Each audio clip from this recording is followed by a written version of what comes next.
বলিউড অভিনেত্রী ও নৃত্যশিল্পী নোরা ফাতেহির প্রেমের গুঞ্জন ছড়িয়েছে। শোনা যাচ্ছে মরক্কোর বিশ্বখ্যাত ফুটবলার আশরাফ হাকিমির প্রেমে মজেছেন এই তারকা। মূলত একটি ফুটবল ম্যাচে নোরার উপস্থিতি ও সোশ্যাল মিডিয়াতে এই দুই তারকার পারস্পরিক কর্মকাণ্ড নিয়ে নেটিজেনদের মাঝে তৈরি হয়েছে নানা আলোচনা।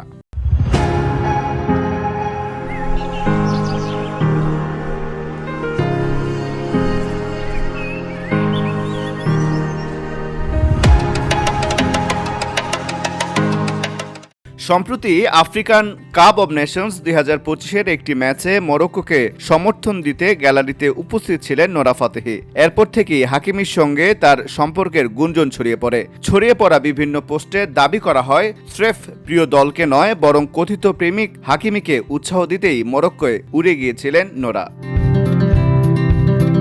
গুঞ্জনটা আরও বাড়ে যখন মরক্কোর জয়ের পর নোরার উল্লাসের ছবি ও ভিডিও সামাজিক মাধ্যমে ভাইরাল হয়, আর হাকিমিকেও নোরার পোস্টে প্রতিক্রিয়া জানাতে দেখা যায়। যদিও এ বিষয়ে এখন পর্যন্ত নোরা বা হাকিমি কারো পক্ষ থেকেই কোনো আনুষ্ঠানিক বক্তব্য পাওয়া যায়নি। মরক্কো বংশোদ্ভূত নোরা ফাতেহি বর্তমানে বলিউডের অন্যতম জনপ্রিয় তারকা। অন্যদিকে আশরাফ হাকিমি এই মুহূর্তে বিশ্বের অন্যতম সেরা ফুটবলার হিসেবে স্বীকৃত। একটি ঘনিষ্ঠ সূত্র আন্তর্জাতিক সংবাদ মাধ্যমে জানিয়েছে, দীর্ঘদিন ধরেই নোরার ফুটবলার প্রেমিকের বিষয়ে গুঞ্জন চলছিল, যা হাকিমির সঙ্গে তার সাম্প্রতিক ঘনিষ্ঠতায় আরও জোরালো হয়েছে। তবে সবটাই এখন পর্যন্ত জল্পনার পর্যায়েই রয়েছে।